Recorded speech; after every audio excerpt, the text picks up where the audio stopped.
بسم اللہ الرحمن الرحیم۔ السلام علیکم ورحمۃ اللہ وبرکاتہ۔ اللہ سے امید ہے کہ احباب اچھے اور خیریت سے ہوں گے۔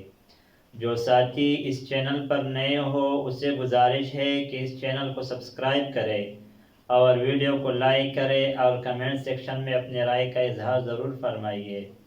آج موسم کے بارے میں دوسرا حوار پڑھیں گے جو حامد اور حازم کے درمیان ہے۔ حامد کہتا ہے السلام علیکم، حازم جواب دیتا ہے وعلیکم السلام۔ حامد حازم سے پوچھتا ہے الجو معتدل هذه الایام، اس دنوں میں موسم معتدل ہے۔ الجو کا معنی ہے موسم، معتدل درمیانہ ہے، معتدل ہے، هذه الایام اس دنوں میں۔ حازم کہتا ہے هذا فصل الربیع، بہار کا موسم ہے۔ میں نے کل کہا تھا کہ فصل کا معنی ہے موسم، الربیع بہار کو کہا جاتا ہے، بہار کا موسم ہے۔ حامد کہتا ہے الحمدللہ، اللہ کا شکر ہے، ذهب الصیف، موسم گرم ختم ہوا، وذهب الحر، اور گرمی ختم ہو گئی۔ حازم کہتا ہے وذهب الشتاء وذهب البرد، موسم سرد ختم ہوا اور سردی ختم ہو گئی۔ الشتاء موسم سردہ کو کہا جاتا ہے، البرد ٹھنڈک اور سردی کو کہا جاتا ہے۔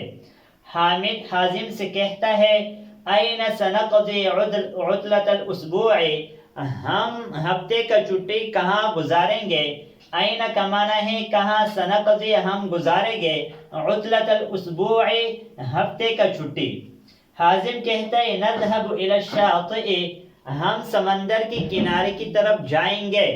نذهب کا معنی ہے ہم جائیں گے، الى الشاطئ، شاطئ سمندر کے کنارے کو کہا جاتا ہے۔ حامد کہتا ہے الشاطئ بعید، سمندر کا کنارہ دور ہے، بعید کا معنی ہے دور۔ نذهب الى البر، ہم خشکی کی طرف جائیں گے۔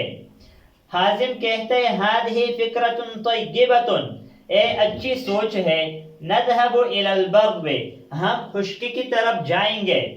حامد کہتے ہیں سأحضر الخیمة والسجادة، میں خیمہ اور قلین پیش کروں گا، لے آؤں گا۔ حضرا یحضرو کا معنی ہے حاضر ہونا، لیکن یہاں پر معنی کریں گے لے آنا یا پیش کرنا۔ سأحضر الخیمة والسجادة، میں خیمہ اور قلین، السجادہ کا معنی ہے قلین، قلین کو لے آؤں گا۔ حازم کہتے ہیں سأحضر الطعام، میں کھانے کو لے آؤں گا۔ آج اس سبق پر اکتفا کریں گے، آئندہ ویڈیو میں ملیں گے۔ جزاکم اللہ خیرا، السلام علیکم ورحمۃ اللہ وبرکاتہ۔